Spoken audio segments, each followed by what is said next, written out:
So first and foremost, a huge welcome to everyone. It's been a long time coming, this charge, and we're delighted that everything looks like it's pointing towards Rhino Charge 2021 taking off. So what I'd like to do before I run through my briefing is I'm going to hand over to Christian Lambrechts, and he's going to tell us a little bit about what Rhino Arc has been up to in the last period of time. So over to you, Christian. Yes, many thanks, Don, and good morning, everybody. So pleased to see so many friends and chargers basically back into a charging mode. And what I would like to do at the start of this pre-event briefing is to give you an update about the work that Rhino Arc has been doing thanks to your support. And I felt that showing you a short PowerPoint presentation may help you getting some visuals about the work that we have been doing, which I'm going to start now.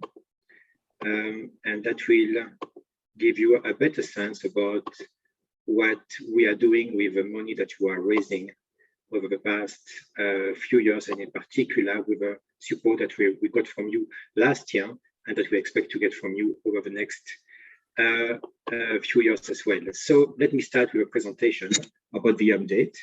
So since COVID-19 hit us in March last year, over the past 15 years, our overall priorities has been largely the maintenance of our legacy project, forest protections, continuing with our community project, the construction of Mount Kenya fence, and of course, fundraising and public relations. So let me go a little more into detail in those 6 priorities for Rhino Arc over the past 15 months.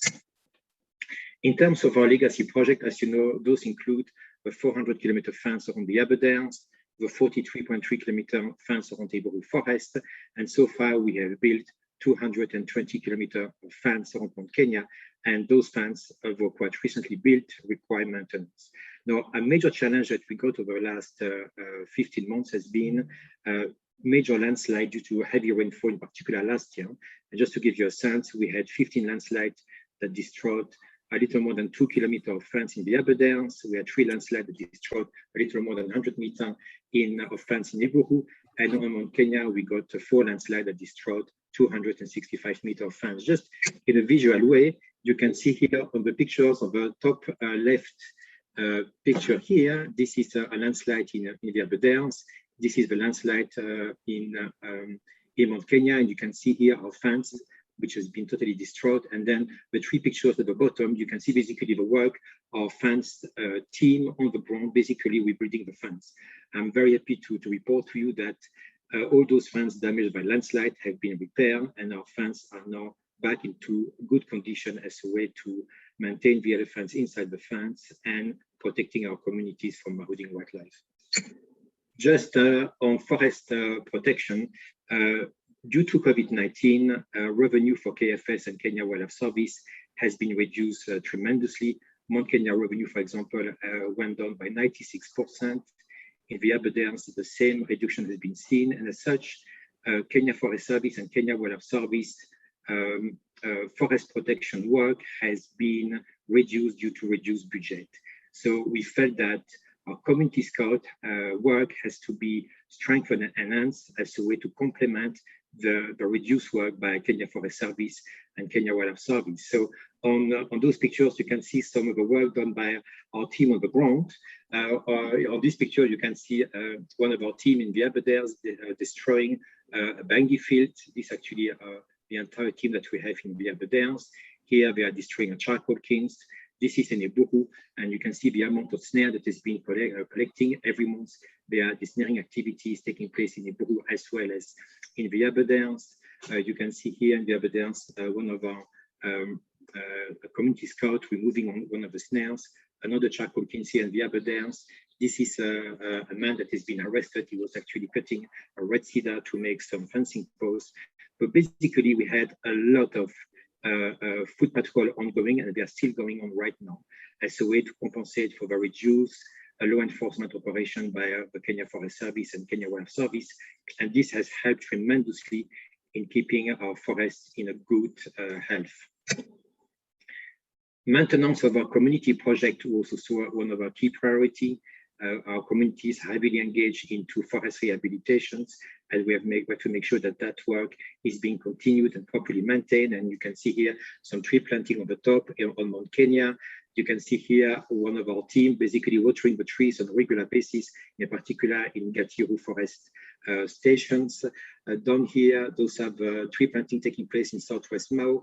This is actually the whole team participating in the tree planting in Southwest Mao. We have been continuing boosting our beekeeping activities, in particular in Iburu. And as we speak now, we are establishing a cooperative to assist communities having their beehive in Iburu forest, having access to an appropriate market for their produce. And then we have been also engaging with the CFAs. You know, the CFAs actually represent all the community interest into the forest. And here down, it is actually the CFA in Iburu, and we are basically building their capacity in proper management as well. Actually, a meeting on finance management to make sure that whatever funds they are collecting from their activities are being properly managed. So continuing our community project has been a key priority, and we have made sure that we are not losing on any grounds in that specific regards during the COVID-19 period.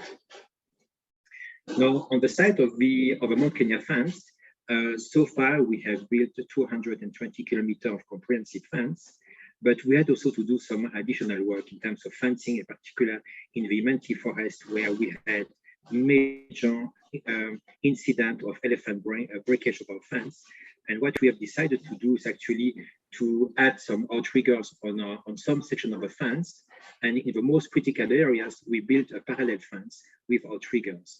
To date, we have built 26 kilometers of low fence with outriggers as a way to ensure that elephants do not come out from the forest and cause damage and havoc within the neighboring communities.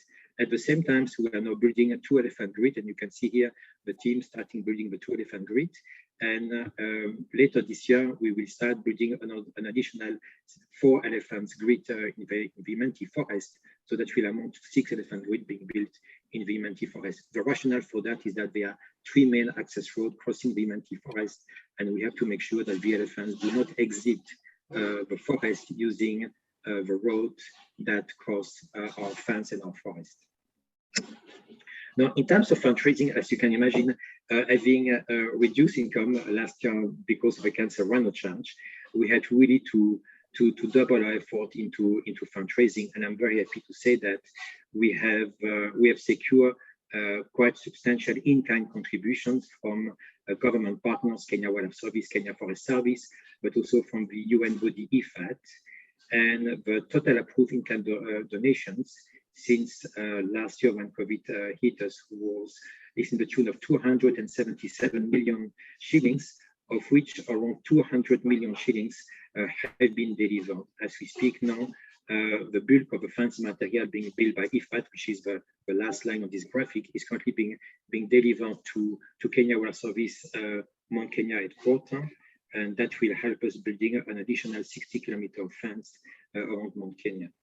But we have also made major applications for grants, and on this table you can see all the grants that has been approved. They have amounted to 43 million shillings, of which we have already received in our bank account 36 million shillings.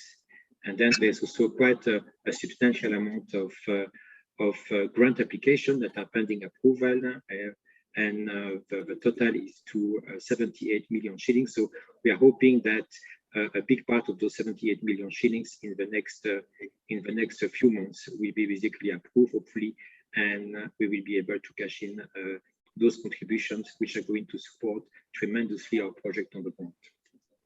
And lastly, and then I don't want to take too much time, I just wanted to say some few words about PR, because I believe that public relations is critically important. And as you may know, we have been continuing and cultivating a very strong relationship with a number of journalists from the main media houses here in Kenya. And over the past 18 months, we had 47 articles published in the local media. and 6 articles published in the international media. I mean, it comes to an average of 3 articles being published every month about RhinoArc. I don't think that there are many NGOs in this country who can say that they receive so much media attention over the past 18 months. And then also on social media, we have been working quite strongly. We have established a new strategy. We have brought on board a social media consultant, a Fundi, who actually has helped us basically strengthening our social media presence. And I hope that you are following us on our social media channel and you are enjoying what we are basically posting on a daily basis. So those are, in a few words, the update I wanted to give you about RhinoArc works over the past 18 months. So back over to you, Don. Thanks, Christian. Before we go on, I just want to say a couple of things about what RhinoArc has been up to as well. The first thing is to reiterate a point that I made a few months back, but you know, there's a lot of very positive things that are happening in RhinoArc. Last year was really tough. The timing of you know, the cancellation of the charge and other things happened at a tricky point in the year.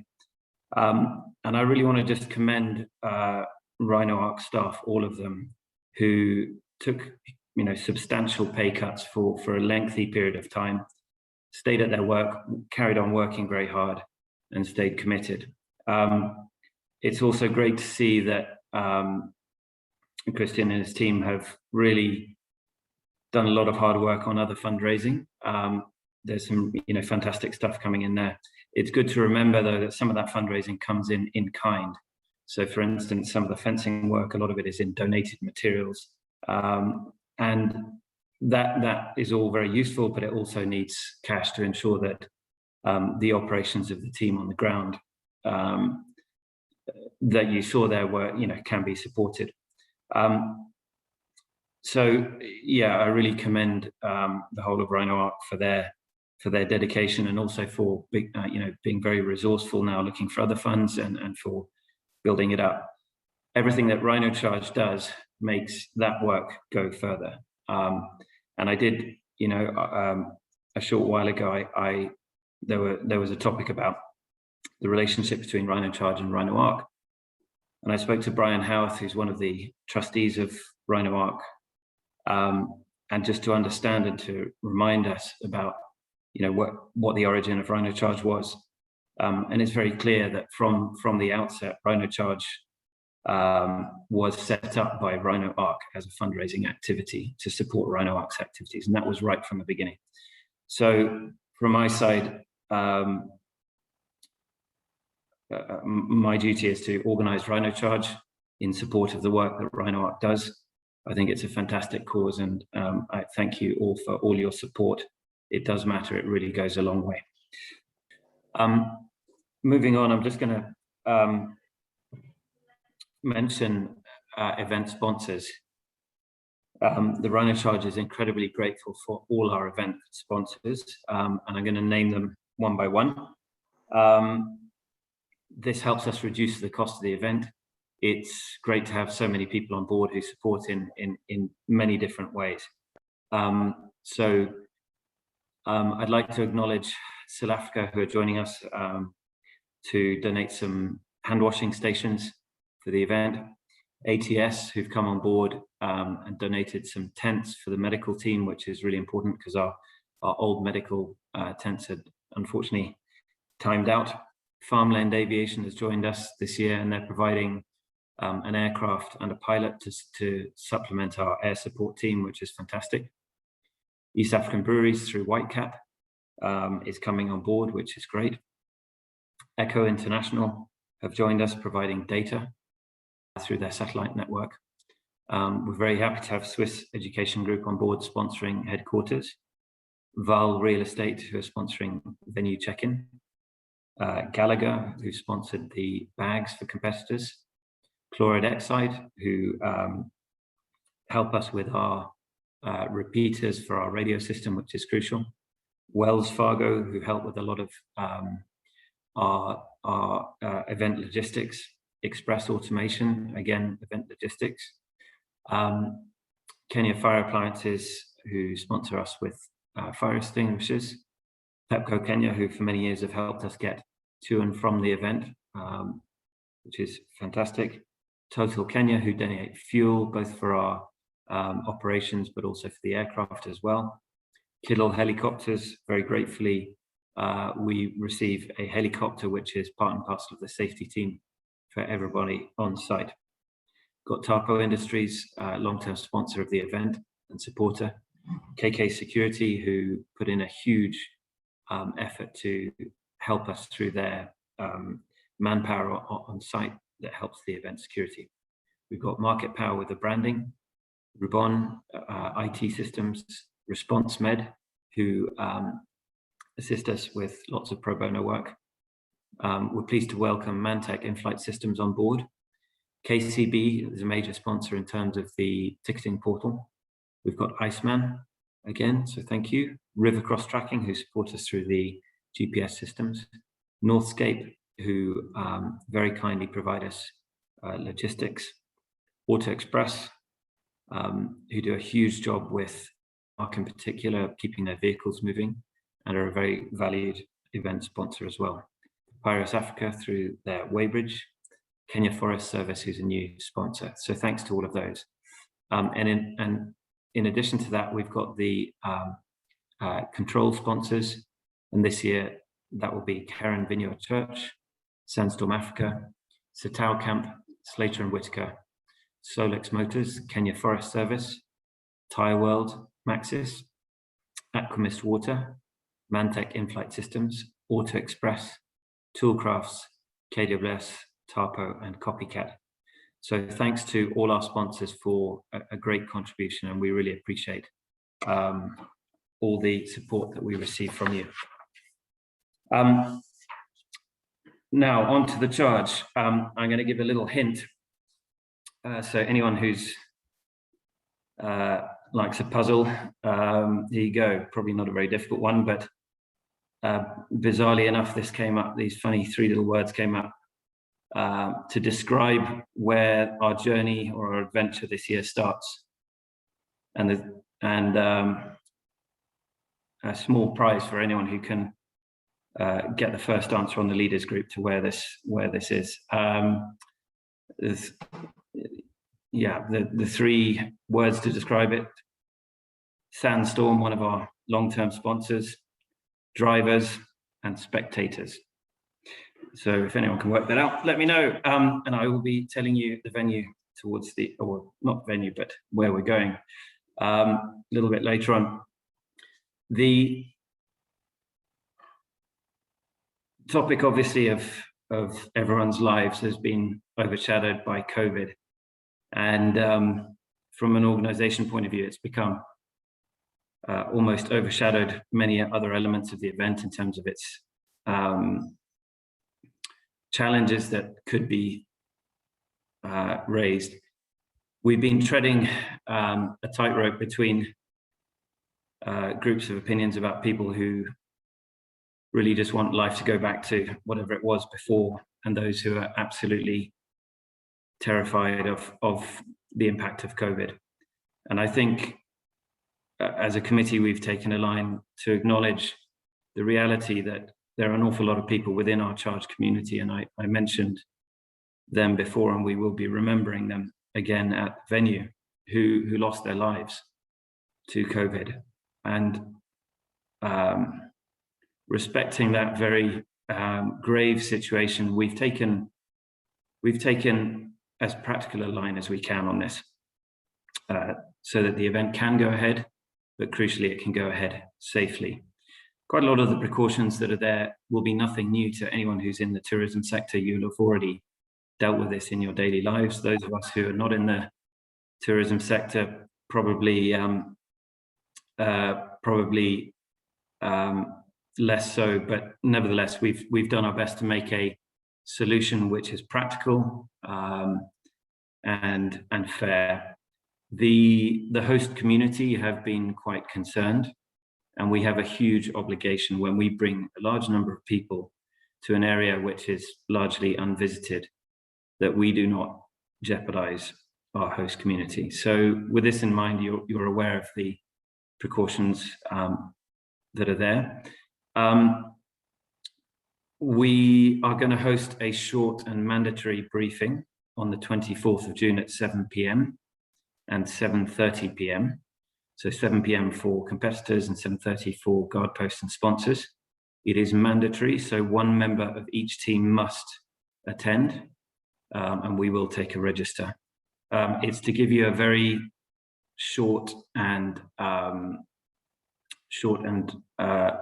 sharp clarification on a couple of the points around COVID and COVID precautions. Can you repeat that, Don? Can you repeat those dates? The date, Steve, is 24th of June. So this week, Thursday at 7 p.m. and 7:30 p.m.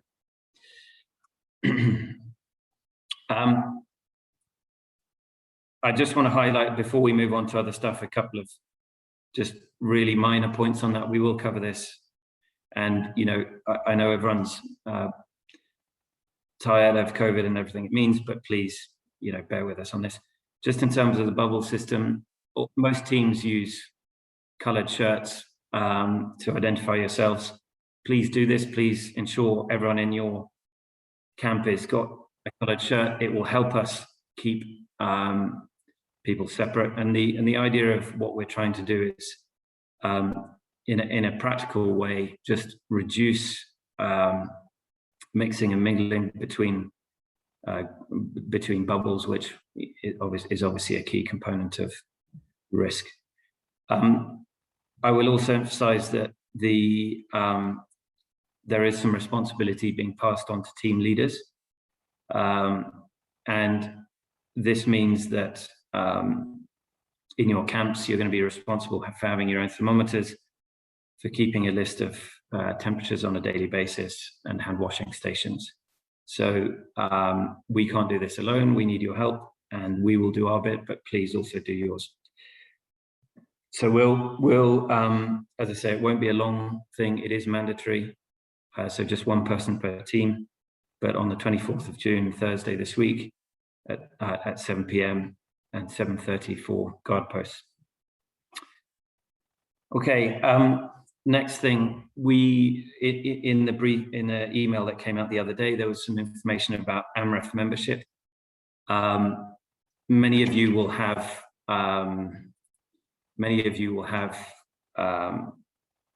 existing healthcare and so on. I'm asking you, please, to ensure you have AMREF membership, irrespective of whatever other arrangements you have. Please do have this. The search and rescue and medical side for us is there's a lot going on there. It makes it much easier for us if you have that AMREF membership in place. We will have AMREF actually on the ground this year in terms of some of their staff. We probably will not have their aircraft sitting there and waiting, but nevertheless, if you have an AMREF membership, it makes it a lot quicker for us to get you the help that you might need in the case of a serious incident. So please, you and everyone in your camp, please do your best to do that, because it makes life a lot easier if something happens to go wrong. I'm going to talk about camping now. We've decided this year that we're going to split camping. Quite simply, there's going to be an area for large camps and an area for small camps. And by small, the criteria is for anyone to camp in that area. It's often groups who come do self-camping. You will not be allowed a lorry in that area. So if you're a small camp and you just come in your own cars, we'll have a slightly different area that you can use for camping. The large camps, we've got a large area which is easily accessible for you and your camps and all the lorries and stuff that come with it. I've got a slightly unusual one this year.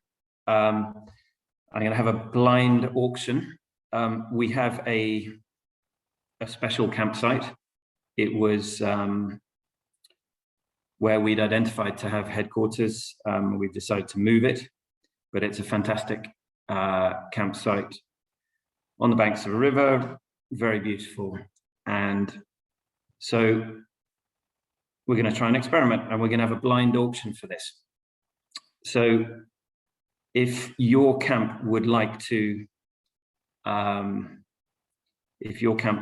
have this special campsite, you can send me a bid for it on WhatsApp on my personal number, not on the group. A blind bid by 5 p.m. today. The highest bid gets that campsite. I'm not going to give you any more details other than it's very special. So there's an interesting one to throw out there. Anyway, it'll close at 5 p.m. today. So who knows, somebody might win it for a shilling. There's no reserve, and let's see what comes back. Some more admin stuff. Within this year's venue, we will not have welding and puncture repair. If anybody has anybody who would like to offer that service, please get in touch with us. But the people that did it before, unfortunately, are not there this year. Another point, the 6 p.m. barrier this year, because of curfew and a few other considerations, we will not be allowing camping at the 6 p.m. barrier. So if you don't make it into the venue, you will have to find somewhere else to spend the night. You will not be allowed to camp at the 6 p.m. barrier. Guard posts this year, just a reminder, sort of for the competition day. Guard posts will not be serving food. Again, this is just a treat from COVID, but teams will need to carry their own food. There will be water. There will be emergency food and stuff at your guard post if you need it, but they will not be running the normal buffets or similar that they have been before. So please plan for that. I will be challenging the guard post to think of what they can do creatively as an alternative. So let's see what they can think up. The ticketing portal is open as normal. And please register, and please register in time. And if you have any challenges, there's an email address. Send an email. I know it gets answered very promptly, so you'll be helped out on the ticketing portal. Washing and drinking water. Excuse me. Washing and drinking water. We're in an area which has a severe challenge with water in a number of ways. There is a very, very limited amount of water on site. However, we will ask you please not to use it. And to collect, there is a well that is 25 kilometers away where you can collect water, and there is also somewhere else a little bit closer where you can collect water, which would only be suitable for washing. But please prepare yourselves not to depend at all on water within the venue. As I say, the water points that we give, they are relatively easy accessible. They're just not very close. A couple of things to flag. Bees is a particular risk this year, as it is always. But any large tree is generally speaking protected by a beehive. So please, if you are vulnerable or you're worried about that, please make sure that you prepare yourself if you're allergic, and I'm sure you can contact Response Med specifically on any questions on that on EpiPens. But yeah, just to alert you, please be careful of trees with beehives in them. There's also a number of fences within the venue. Please don't cross any fence lines.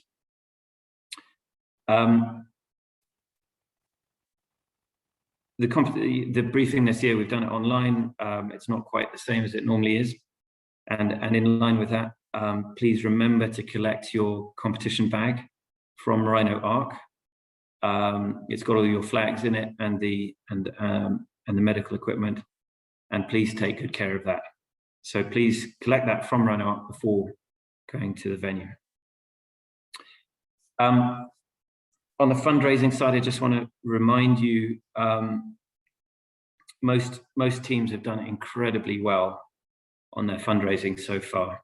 I'm not going to divulge exactly where it is, but where the total is so far. But you know, in a year like this is incredibly impressive. There are a couple of teams that haven't managed so much yet. I just want to clarify that it is essential you submit at least 50% of your pledge by the end of business on the 9th of July. So that is essential, please. And that must be in the bank there. But in terms of fundraising, it's incredibly impressive. Thank you very much to everybody, and please keep it up. We're not quite, there's still time, and it'd be nice to, there's a very impressive milestone if we can get there, not far away from where we are now. So please keep trying before the event. I've got some messages from our scrutineer this year. We will be introducing self-scrutineering, which is common in quite a number of events. Self-scrutineering doesn't mean that you don't need to come to scrutineering, but it does mean that you can help us make that process easier. We'll be trialing it this year, and we'll see how it goes. And what we see typically in scrutineering is there are a number of teams that need no help, and then there are other teams that maybe need a little bit more. There's also a limited few who are less helpful in terms of just complying with what we've asked for. So yeah, please just help us on the self-scrutineering. It will make the process smoother, and we'll send out the self-scrutineering form. There will be a booking schedule coming out for scrutineering, so please book your slot. Rivercross and the GPS, the GPS system is critical to us giving you a competition result. All your equipment's been sitting there for a period of time. Your batteries have been sitting there. Your aerials have been perhaps moved around while you rebuild your car. The major issue we've always had, and we'll always probably have with the current setup, is the quality of the basic wiring between your GPS batteries and your GPS unit. Please ensure you follow the instructions that have been given out. Make sure your batteries are in good order and they're fully charged up. You can get hold of Rivercross to come and test your unit or bring your car to them. And please do that before the event to make sure that it's as easy as possible when we get to scrutineering.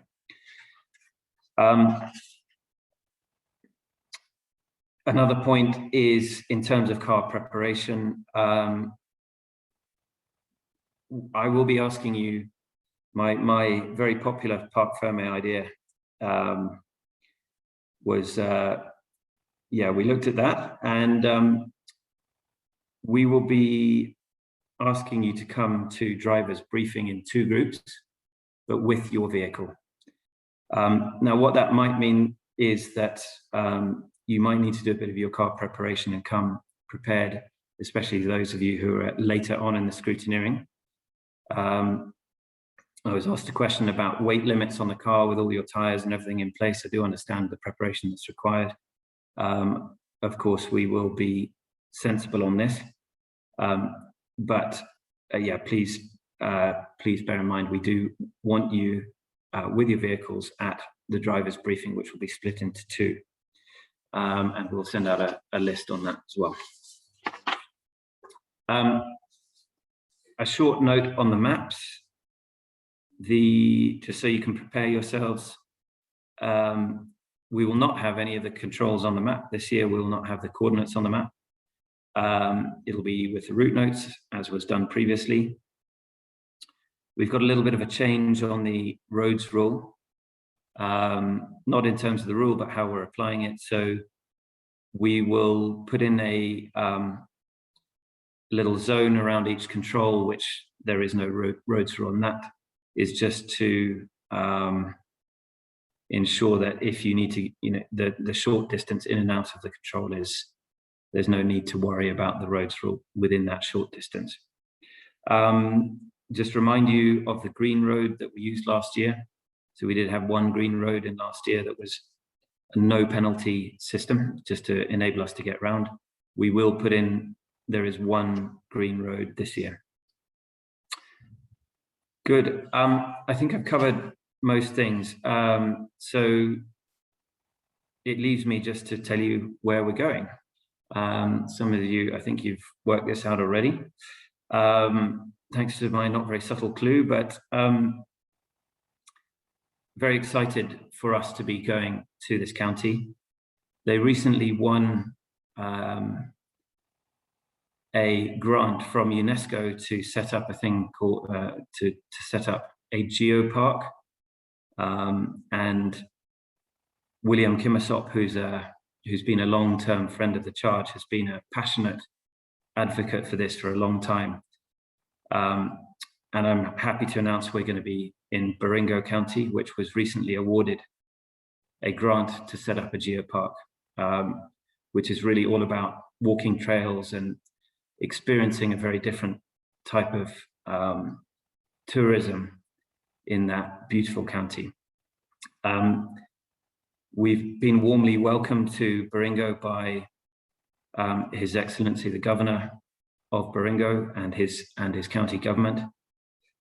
And the final thing is to announce that the route notes will be starting at the equator at Mogotio. So we look forward very much to seeing you all there. And yeah, it's going to be a great charge. So thanks everyone and have a great day.